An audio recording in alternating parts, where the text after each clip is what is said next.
देवाय श्रीकृष्णनामामृतवर्षिवक्र चन्द्रप्रभाध्वस्ततमो भवाय गौराङ्गदेवानुचराय तस्मिन् नमो नमः श्रीनरोत्तमाय।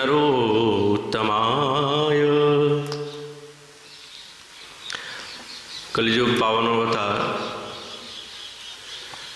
नदिया बिहारी लाल শ্রীকৃষ্ণ চৈতন্য মহাপ্রভু তার অন্তরঙ্গ প্রিয় পার্ষদ স্বরূপ গোস্বামী চরণ তদীয় শ্রী শ্রী ভক্তিরসামৃত সিন্ধু গ্রন্থে তিনি সেই সাধন ভক্তির দিব্য চরিত্রের কথা বর্ণনা করছেন। কিন্তু আমাদের আজকে বিশেষ তিথি প্রেম ভক্তির মহাজন শ্রী শ্রী নরোত্তম দাস ঠাকুর মহাশয়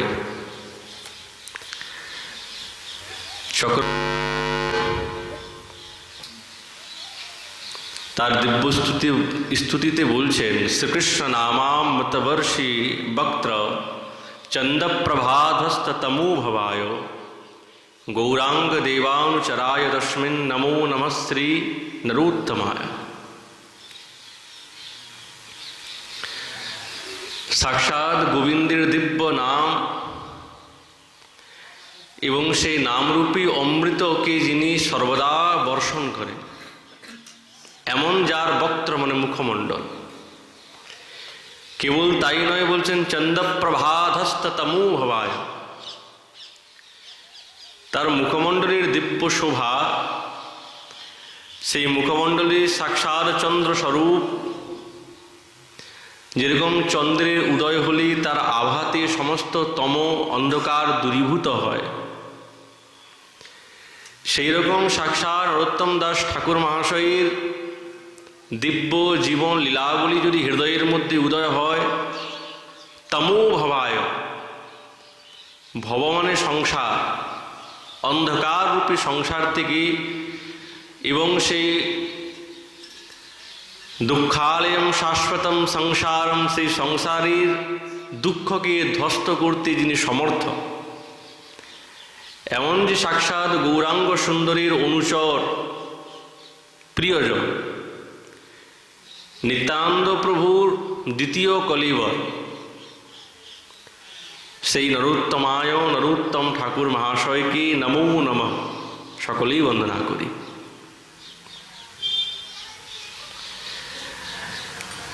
আমাদের আচার্যগণ বলছেন, আকুমার ব্রহ্মচারী সর্বতীর্থদর্শী পরম ভাগবতোত্তম শিল নরোত্তম দাস। আকুমার ব্রহ্মচারী, বিবাহ করেন নাই, সর্বতীর্থদর্শী, সমস্ত বিষয়ে তিনি পারঙ্গত, পরম মহাভাগবত শিল নরোত্তম দাস। পদ্মাবতীর তটে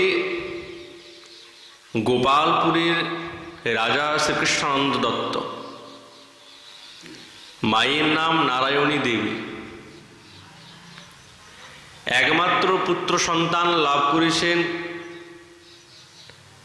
তিনি হচ্ছেন নরোত্তম দাস ঠাকুর মহাশয়। কিন্তু ইনার যে আবির্ভাব সাক্ষাৎ মহাপ্রভুই ইঙ্গিত করেছে। মহাপ্রভু যখন রূপ সনাতনকে কৃপা করার জন্য এসে উপস্থিত হয়েছেন, ওইখান থেকে তিনি যখন কানাইয়ের নাটশালাতে গিয়েছেন, হঠাৎ তিনি খেতুরির দিকে দৃষ্টিপাত করে উদ্দণ্ডে নরোত্তম নরোত্তম বলে ডেকেছেন, আর মূর্ছাকে প্রাপ্ত হয়েছেন ভাবাবেশে। সঙ্গে নিতাই চাঁদ, হরিদাস ঠাকুর, আরও যে সমস্ত পরিকরগণ ছিলেন, তারা মনে মনে ভাবছেন যে প্রভু হঠাৎ এই নরোত্তম বলে কাকে ডাকছে। তাহলে বুঝি যেই দিকে প্রভুর দৃষ্টিপাত করেছেন ওই দিকেই কোনো মহাপুরুষের আবির্ভাব হবে নরোত্তম নামে। সেই নরোত্তম। জিজ্ঞাসা করলেন, প্রভু কহে শ্রীপাদ বুঝি করহ ভাবনা, আপনার গুণ তুমি না জানো আপনা। কি যে গুণ তুমি নিজেই জানো না। নীলাচল যাইতে যত কাঁদিয়াছ তুমি, প্রেম বিবর্তে বলছে।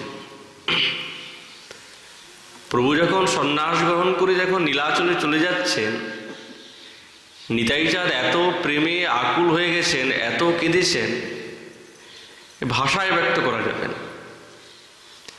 ওই জন্য প্রভু বলছেন, নীলাচল যাইতে যত কাঁদিয়াছ তুমি, সেই প্রেমা দিনে দিনে বাঁধিয়াছি আমি। এইদিকে তুমি কেঁদেছ, এইদিকে আমি সমস্ত প্রেমকে একত্রিত করে রেখেছি। সে প্রেম রাখিব আমি সেই পদ্মাবতীর তীরে, নরোত্তম নামে পাত্র দিব আমি তারে। রাখবেন তো, দিবেন কাকে? বলে নরোত্তম নামে কোনো একজন পাত্র। প্রেমে জন্ম হবে তার আমাবিদ্যমানে, এখানে রাখিয়া যাব পদ্মাবতীর স্থানে। পদ্মাবতী বলছেন, প্রভু আপনি যে প্রেমটা রেখে যাবেন, আমি বুঝবো কি করে কি নরোত্তম? কি করে জানব? আমার এই জলেতে, নির্মল জলেতে কত ভক্ত মহাত্মা স্নান করে, কিন্তু নরোত্তম বলে চিনব কি করে? কেমনে জানিব নাম তার নরোত্তম? মহাপ্রভু বলছেন, তুমি চিন্তা করবে না। যার পরশে তুমি অধিক উছলিবা, সেই নরোত্তম প্রেম তারে দিবা। তোমাকে স্পর্শ করা মাত্রই তোমার তরঙ্গ ধীরে ধীরে বাড়বে, বাড়বে, তুমি অস্থির হয়ে যাবে। তখনই তুমি জানতে পারবে এই হচ্ছে নরোত্তম। আর আমি যে তোমাকে এই প্রেম দিয়েছি, এই প্রেম তাকেই দেব। পদ্মাবতী দিব্য প্রবাহে প্রবাহিত হচ্ছেন, কিন্তু সেই মহাপ্রভুর দিব্য প্রেম নিজের বুকের মধ্যে রেখেছেন। কবে নরোত্তম আসবে, তাকে সেই প্রেম আমি দেব, আকাঙ্ক্ষা। এইদিকে মহাপ্রভুর কৃপায় কৃষ্ণানন্দের এবং তার পত্নী নারায়ণী দেবী একটা পুত্র সন্তান লাভ করলেন। তারা ভগবানের খুব উপাসক, পিতামাতা পরম ভক্ত, ভগবানের ধ্যান করতেন, চিন্তন করতেন, নারায়ণকে খুব মানতেন, সবসময় সন্তানের মঙ্গল কামনা করতেন। কি করে মঙ্গল হবে?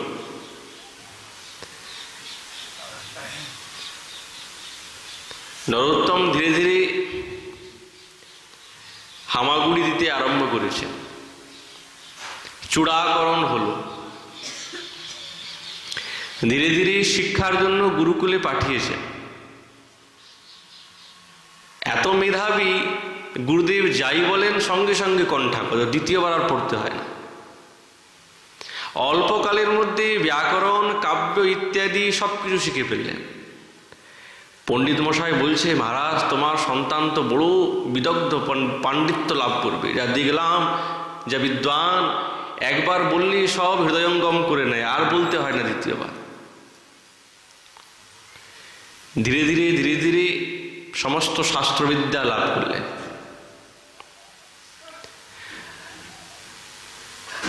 উনার সেই জন্মস্থান খেতুরি ধাম।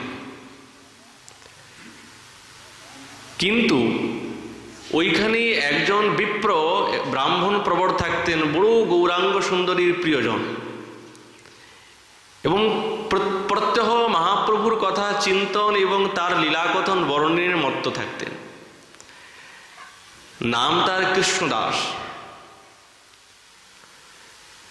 নরোত্তম প্রায়শ এই কৃষ্ণদাস রূপী ব্রাহ্মণের কাছে যেতেন, আর উনি সবসময় সাক্ষাৎ গৌরাঙ্গ চরিত্র দিব্য লীলা কথা শ্রবণ করাতেন সুন্দরভাবে। আর তার কথা শ্রবণ করে নরোত্তম আনন্দে বিভোর হয়ে যেত। মনের মধ্যে ধীরে ধীরে ধীরে ধীরে বাড়ল যে আমি কবে সে বৃন্দাবনে যাব, কবে মহাপ্রভুর সেই দিব্য কৃপা কি আমার হবে যে আমি এই সব কিছু ত্যাগ করে বৃন্দাবনে যাব। স্বপ্নে মহাপ্রভুর সাক্ষাৎকার হলো সপার্শ্বদে। মহাপ্রভু নরোত্তমকে বলছে, তুমি চিন্তা করবে না, তুমি বৃন্দাবনে যাবে, তোমার অবশ্যই বৃন্দাবন দর্শন হবে। মহাপ্রভুর স্বপ্ন যখন দেখলেন মনে মনে ভাবছেন কি বাস্তবিক না স্বপ্ন। ভগবত দর্শন যদি স্বপ্নেও হয় সেটাও কিন্তু বাস্তবিক। স্বপ্নে ভগবানের দর্শন পাওয়া কি আর চারটিখানি ব্যাপার? সাক্ষাৎভাবে দর্শন পাওয়া তো ঠিকই আছে, তার তো কোনো কথাই নেই। কিন্তু যদি স্বপ্নেতেও কেউ ভগবানকে দর্শন করে ফেলে তো মনে করতে হবে জন্মজন্মান্তর কল্পকল্পান্তরের মহারাজ বড় সাধুগুরু বৈষ্ণবের কৃপা, তবে স্বপ্নের মধ্যে ভগবত সাক্ষাৎকার হয়েছে। নরোত্তমের কৃপা হয়েছে সর্বপ্রথম কৃষ্ণদাস রূপী ব্রাহ্মণ প্রবরে, চৈতন্যের বড় প্রিয় ভক্ত মহারাজ। তার কৃপাতেই স্বপ্নে মহাপ্রভুর সাক্ষাৎকার হল। মনে মনে ভাবতেন কবে আমি সেই বৃন্দাবনে যাব, হরি হরি কবে হব সেই বৃন্দাবনবাসী, নয়নে নিরখিব সেই যুগল রূপ রাশি। যেই সাধক এই ব্রজধামের বাইরে থাকে তারা তো মনে মনে এই আকাঙ্ক্ষা নিয়েই থাকে যে হরি হরি কবে হব আমি সেই বৃন্দাবনবাসী। কেঁদে কেঁদে বলে, নয়নে নিরখিব সেই যুগল রূপ রাশি। বৃন্দাবনে বাস করে, বৃন্দাবনে নিবাস করে কবে এই চর্মনেত্রের দিব্য সেই যুগল স্বরূপের গোচর হবে, দেখতে পাব। ঠাকুর মহাশয় তিনি প্রায়শ কাঁদতেন আর বারবার বলতেন কি আমি বৃন্দাবনে যেতে পারবো। কোথায় বৃন্দাবন আর কোথায় খেতুরি, বর্তমান বাংলাদেশ। নদীর এই পারে ভারত আর ওই পারে বাংলাদেশ। মহাপ্রভু এই পার থেকেই দৃষ্টিপাত করেছেন খেতুরির দিকে, পদ্মাবতীর তীরে দৃষ্টি করে। এই মনে মনে কামনা থাকত। নিতাই চাঁদের কৃপা না হলে তো আর হয় না।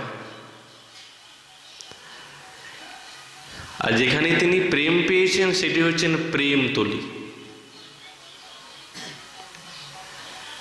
মনে মনে ভাব ধীরে ধীরে বড় হয়েছেন। স্বপ্নে নিত্যানন্দ প্রভু আদেশ করলেন, তোমার জন্য সাক্ষাৎ মহাপ্রভু প্রেম গচ্ছিত করে রেখেছে সেই পদ্মাবতীতে, তুমি যাও স্নান করো।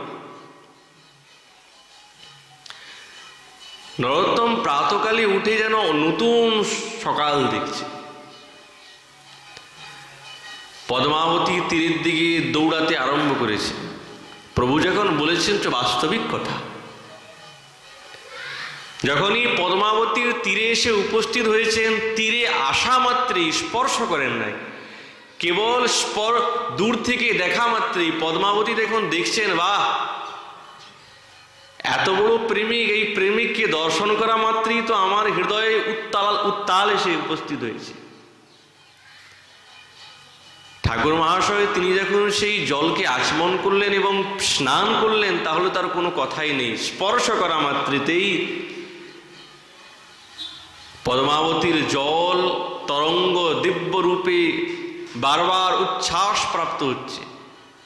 মনে মনে ভাবতেন এই হচ্ছে নরোত্তম। এতক্ষণ আমি স্থির ছিলাম, গম্ভীর ছিলাম, কিন্তু এর স্পর্শে আমার চঞ্চলতা হয়ে গেল এবং আমার তরঙ্গ কেমন দিব্য রূপে উত্তাল প্রাপ্ত হয়েছে।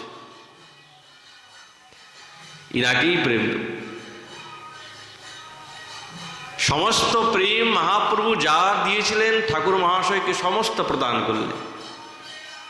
প্রেম পাওয়া মাত্রই সেখানে গড়াগড়ি দিতে আরম্ভ করেছেন।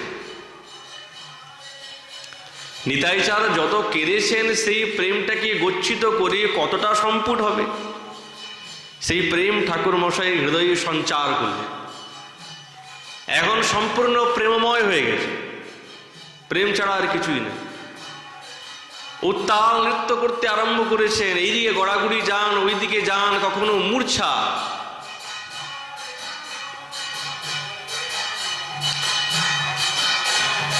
হঠাৎ সেই তন্দ্রাচ্ছলে নিত্যানন্দ প্রভু আদেশ করছেন, প্রেম পেয়ে এইরকম উত্তাল হলে তো হবে না, এই প্রেম জগতে প্রচার করতে হবে। ওই জন্য বলছেন জয়রি জয়রি নরোত্তম ঠাকুর প্রেম ভক্তির মহাশয়। এই প্রেমটা পেয়েছেন ওইখান থেকে। এখন যখন প্রেম পেয়ে গেছেন, আর কি সংসারে থাকতে মন থাকে? যে একেবারে প্রেমী হয়ে গেছে তার কি আর সংসারে মন লাগবে? মন তো আর লাগে না, ছটপট করে। পিতা মনে মনে ভাবছে, মা মনে মনে ভাবছে, ছেলে বুঝি পাগল হয়ে গেল, একে তো ঘরে রাখতে হবে। রাজপুত্র বলে কথা, প্রহারী রেখে দিয়েছেন যাতে পালাতে না পারে, একবারে কড়া পাহাড়ি। নরোত্তম মনে মনে ভাবছেন, আমাকে যে এই প্রকার পাহারা দিয়ে রেখেছেন, আমি কি এই ভয়ানক পাহারা ভঙ্গ করে যেতে পারবো? মনে তো হচ্ছে। ওই ঘরে বসে বসে কাঁদতেন, খুবই কাঁদতেন, আর বলতেন, হরি হরি কি মোর কর্মগতি মন্দ, ব্রজে সেই রাধা কৃষ্ণ পদ না ভজিনু তিল আধ, না বুঝিনু সেই রাগের সম্বন্ধ। কেননা তার মনের মধ্যে সে সমস্ত ভাব প্রকাশ পেয়ে গেছে, তো প্রেম পেয়ে গেছে। স্বরূপ সনাতন রূপ রঘুনাথ ভট্টযুগ, ভূগর্ভ শ্রীজীব লোকনাথ, ইহা সবার পাদ পদ্ম না সেবনু তিল আধ, আর কিসে পুরিবে আমার সাধ। কৃষ্ণদাস কবিরাজ রসিক ভকত মাঝ, যেহ কইল সাক্ষাৎ শ্রী চৈতন্য চৈতামৃত, গৌর গোবিন্দ লীলা শুনিলে গলই শিলা, তাহাতে না হইল মোর চিত। সেসব ভকত সঙ্গ যে করিল তার সঙ্গ, তার সঙ্গে কেন নহিল মোর বাস। কি মোর এই দুঃখের কথা, জনম গুয়াইনু বৃথা, ধীগ ধীগ নরোত্তম দাস। ঠাকুর মহাশয় এইরকম বলতে বলতে কাঁদতেন, হরি হরি কি মোর কর্ম অতি মন্দ, বুঝি আমার কর্মটাই অতি মন্দ, যেই কারণে আমার এই সংসার বন্ধন ছিন্ন হচ্ছে না। কিন্তু নিতাই চাঁদের স্বপ্নে কৃপা হয়েছে, সাক্ষাৎ কৃপা, স্বপ্নে কৃপা, সব এক সমান। নিতাই চাঁদের যখন কৃপা হলো, সেই মধ্যে গৌড়েশ্বরের থেকে গৌড়েশ্বর রাজা, সেই রাজা কৃষ্ণানন্দকে পাঠিয়েছেন, ডেকে পাঠিয়েছেন সাক্ষাৎকার করার জন্য। রাজা কৃষ্ণানন্দ এবং তার ভাই পুরুষোত্তম দত্ত, দুই ভাই সেই গৌড় রাজার দরবারে অভিমুখ হতে উপস্থিত হলেন। সাক্ষাৎকার করতে হবে, রাজা বলে কথা, মহারাজ আসতেই হবে। নরোত্তম মনে মনে ভাবছেন, এই তো সুযোগ পেয়ে গেলাম, এটি হচ্ছেন সুযোগ।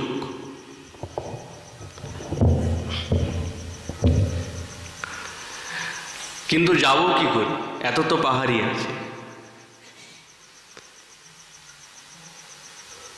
পিতা তো চলে গেলেন রাজার দরবারে সাক্ষাৎকার করতে, মা একলা আছেন, প্রহরীগণ আছেন। মায়ের মমতা তো, মাতৃশক্তি একটু খুব কোমল। ঠাকুর মহাশয় তিনি মাকে খুব বুঝিয়েছেন, এমন করে বুঝিয়েছেন যে মা আমি আর থাকতে পারবো না। মা অনেক কষ্টে বুঝেছেন, কিন্তু পাহাড়িগণ তাদেরকে কি করে ছলে বলে তিনি এই সংসারের বন্ধন ছিন্ন করে তিনি সেই ব্রজের পথে অভিমুখ হলেন। কোথায় খেতুরি আর কোথায় ব্রজধাম, চলতে আরম্ভ করেছেন উল্কাপাতির মতো চলছেন।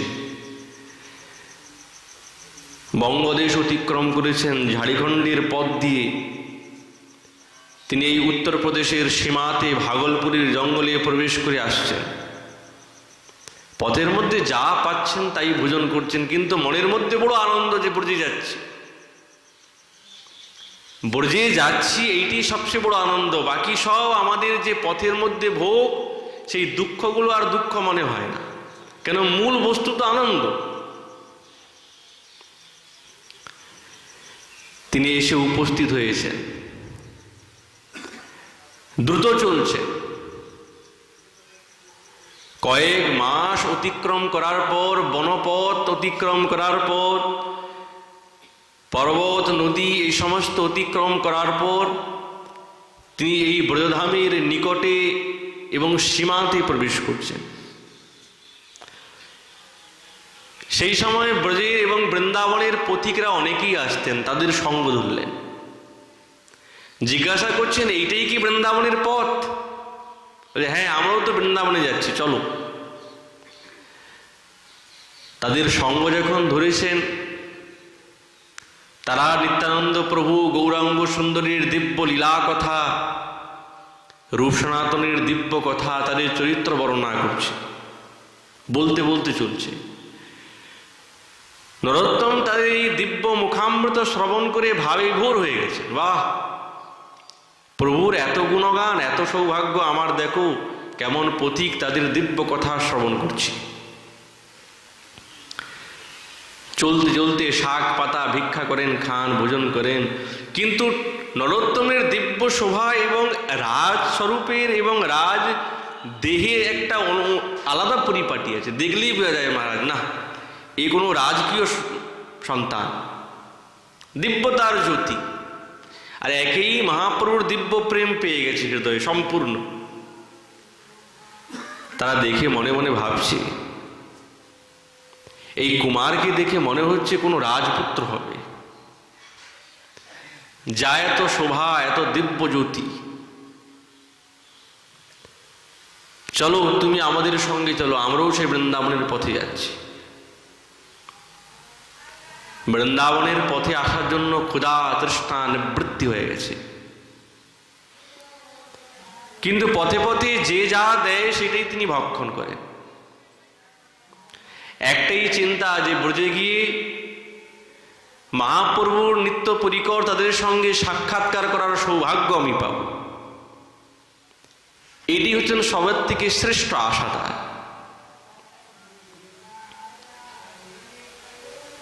তিনি এসে উপস্থিত হয়েছেন দ্বারে।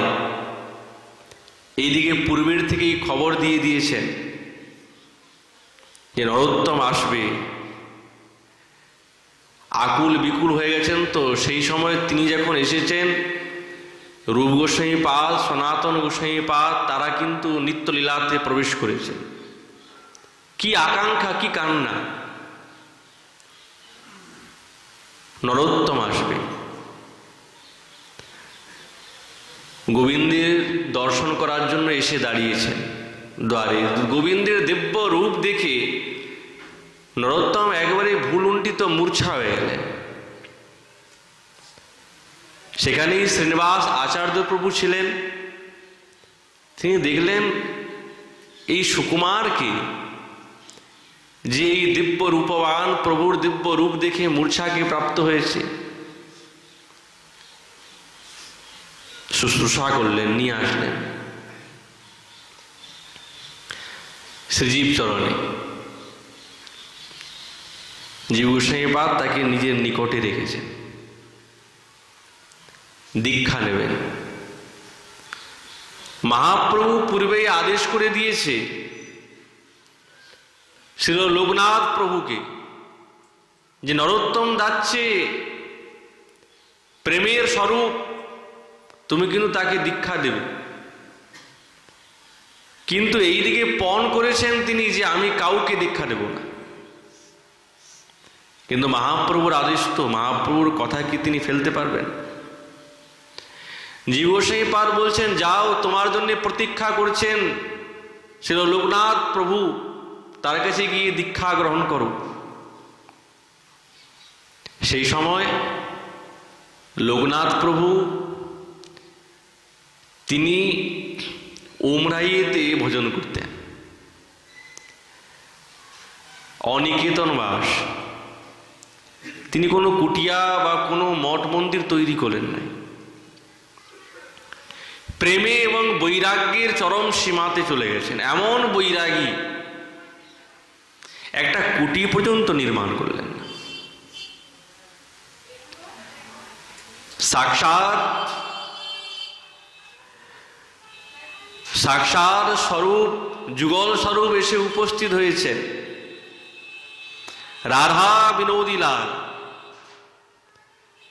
এমন বৈরাগীর কাছে সেবা লাভ করার জন্য।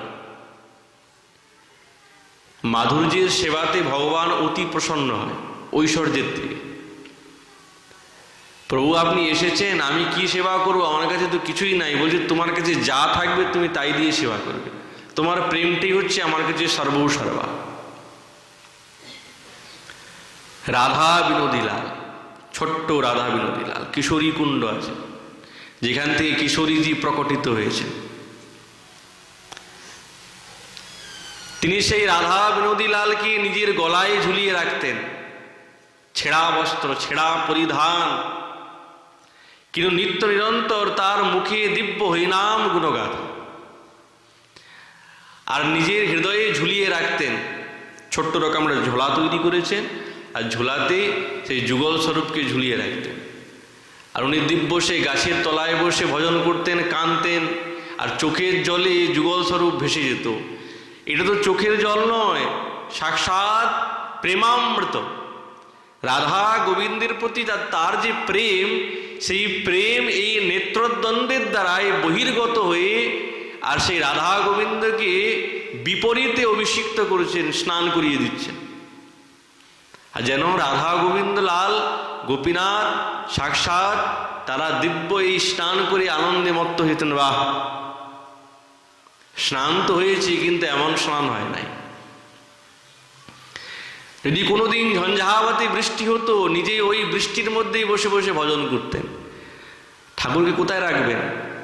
ওই যে গাছের মধ্যে, ওই পিলু গাছের মধ্যে দেখবেন বড় বড় গর্ত হয়ে যায়, খোপা। ও কোটরের মধ্যে নিজের প্রাণবিগ্রহ রাখতেন, আর নিজে ওই বৃষ্টির মধ্যে ভিজতেন। অনিকেতন বাস্ত, মাধুপুরি করে যা নিয়ে আসতেন তাই ভোজন করাতেন। প্রভু তাতেই প্রসন্ন মহারাজ, আর কিছু চাই না।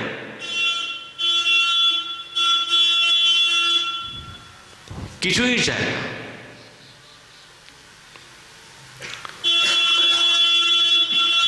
ঠাকুর মহাশয় মনে মনে ভাবছেন, এমন জনকেই গুরু বানাতে হবে, পরম বৈরাগী, পরম ত্যাগী। এসে উপস্থিত হয়েছেন, সাষ্টাঙ্গে প্রণাম করে বলছেন, প্রভু আমাকে দীক্ষা দেন। লোকনাথ প্রভু তিনি তো পণ করেছেন, আমি তো কাউকে দীক্ষা দেব না বাবা। আমি নিজেই উদ্ধার হতে পারি নাই, আমি তোমাকে কি করে উদ্ধার করব? আমি নিজেই সাঁতার কাটতে জানি নাই, আমি অপরকে কি করে বাঁচাবো?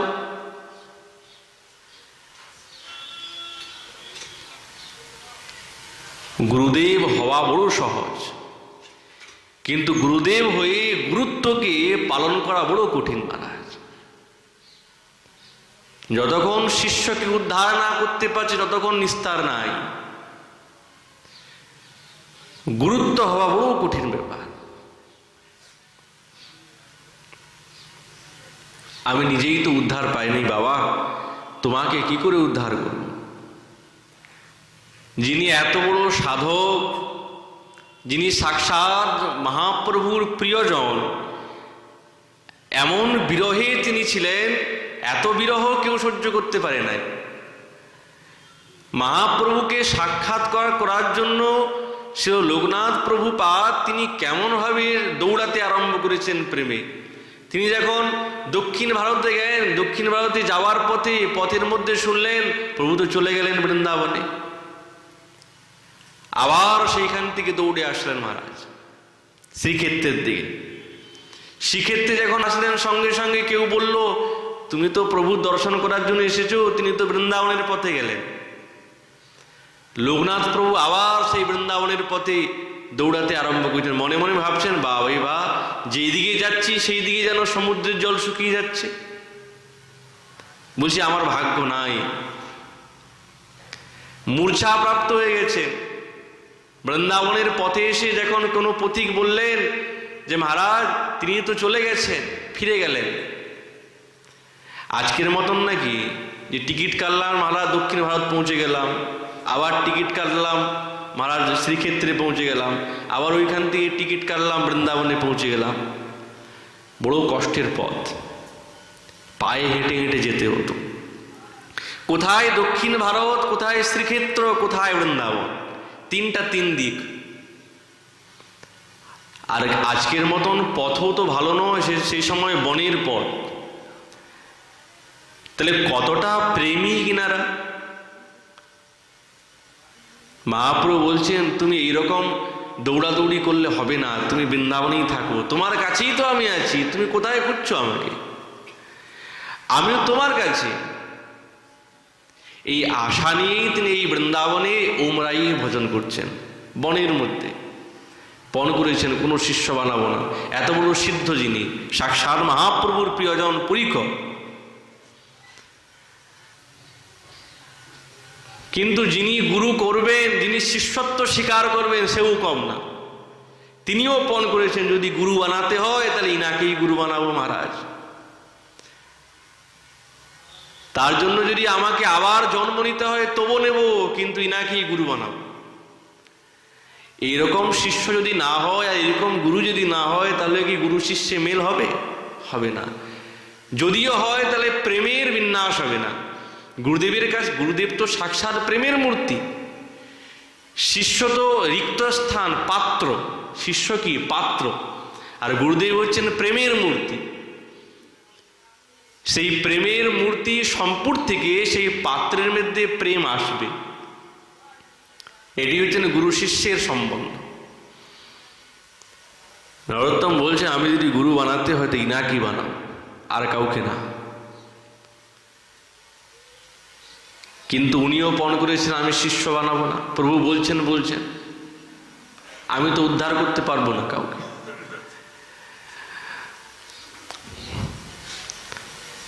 রাজপুত্র নরোত্তম সেবা কি করেন? তাহলে প্রভু বলুন কি সেবা করতে পারি? আমি কারো দিন জীবনে কারো সেবা করতে পারি নাই, আমি অপরের সেবা নেবার অধিকার তো আমার কাছে নাই। কেমন আচরণ দেখুন, আমাদের আচার্যগণ নিজে আচরণ করে জগৎকে শিক্ষা দিচ্ছেন। শ্রী লোকনাথ প্রভুপাদ বলছেন যে আমি তো জীবনে কারোই সেবা করলাম না, যুগলের সেবা করলাম না, কোনো বৈষ্ণবের সেবা করার সৌভাগ্য আমার হলো না। আমি কি করে কারো সেবা নিতে পারি? আমার তো অধিকার নাই। এ তো বড় বিপদের কথা। সেবাও নেবেন না, তা কি করে কি হবে? রাজপুত্র নরোত্তম মনে মনে ভাবছে সেবা তো করতে হবে। যদি মেঘে না পাওয়া যায় তাহলে লুকিয়ে করতে হবে। কত সেবা আছে, তার চোখের সামনেই সেবা করতে হবে, গুরুদেবের চোখের সামনেই সেবা করতে হবে, এইরকম না। সেবা আড়ালেও করা যায়। এই আড়ালে কেমন ভাবে সেবা করা যায় শ্রী নরোত্তম দাস ঠাকুর মহাশয় তিনি শিখালেন নিজে করে। মার্জনী নিয়েছেন, যেখানে লোকনাথ প্রভু তিনি বাহ্যকৃত্য করতে যান, ভোর রাত্রে উঠে সেই স্থানগুলি তিনি ঝাড়ু দিয়ে বারবার পরিষ্কার করতেন, একবারে পরিষ্কার করে দিতেন সেই স্থানটাকে।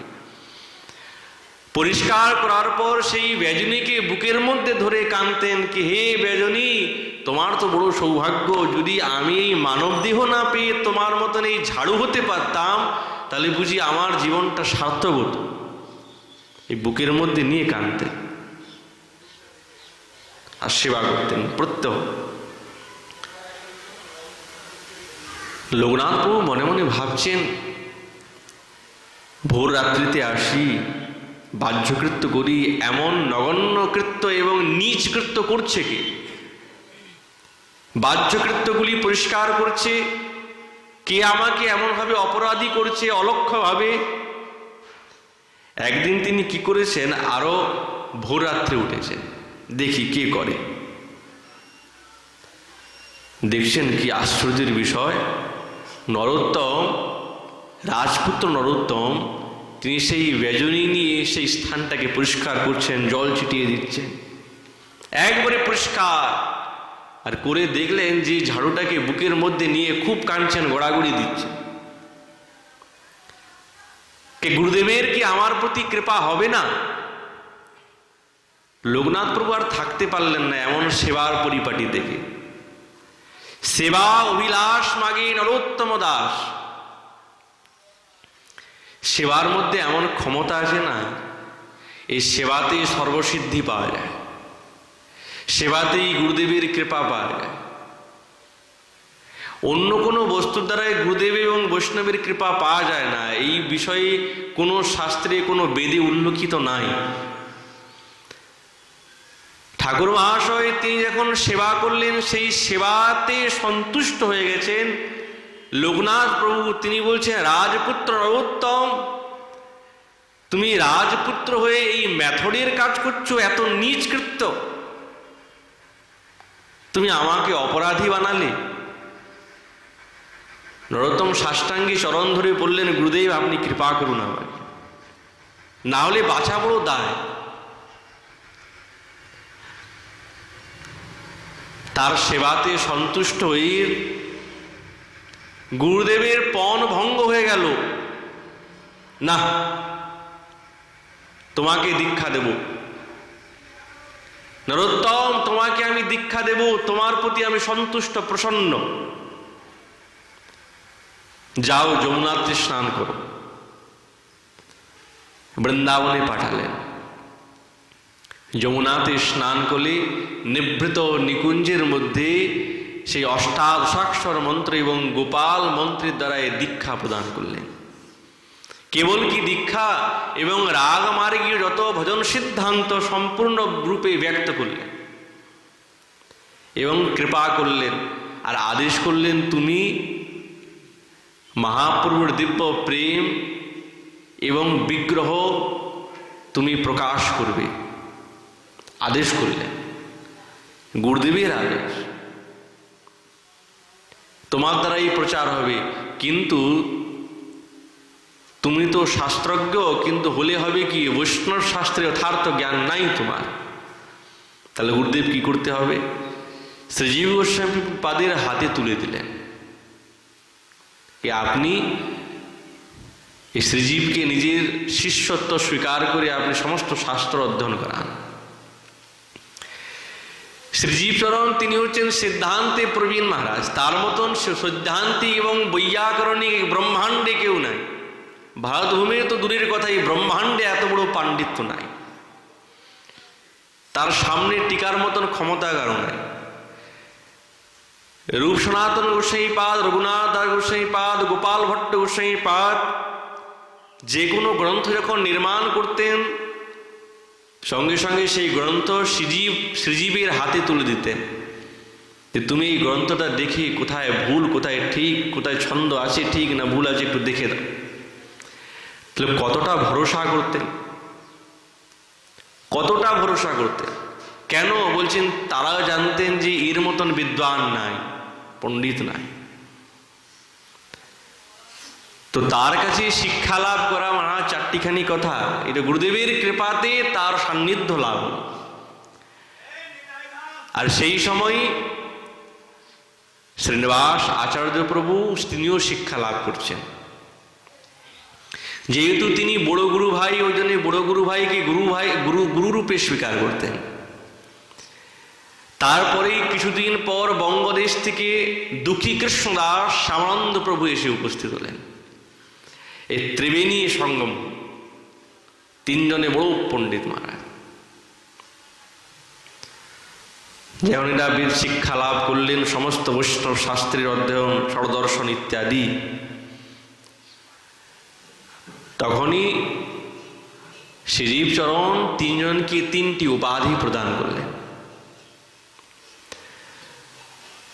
শ্রী শ্রী নরোত্তম দাস ঠাকুরকে মহাশয় উপাধি প্রদান করলেন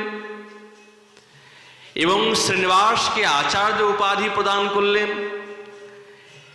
এবং দুঃখী কৃষ্ণ দাসকে সাক্ষাৎ বৃন্দাবনেশ্বরী রাধা ঠাকুরানী স্বয়ং তিনি উপাধি দিয়েছেন বলে তার নামে আর কোনো উপাধি লাগালেন না, তিনি হয়ে গেলেন শ্যামানন্দ।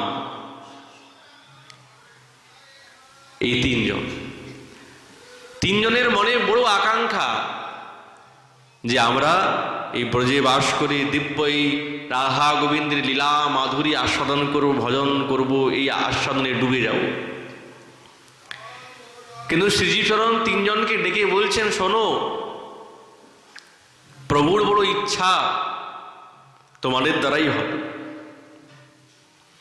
এই সমস্ত গ্রন্থগুলিকে উদ্ধার করতে হবে, প্রসার করতে হবে। পিটিকাবদ্ধ করে শ্রীনিবাস আচার্য, নরোত্তম দাস ঠাকুর মহাশয় এবং শ্যামানন্দ প্রভুকে বঙ্গদেশের দিকে গমন করালেন, পাঠালেন।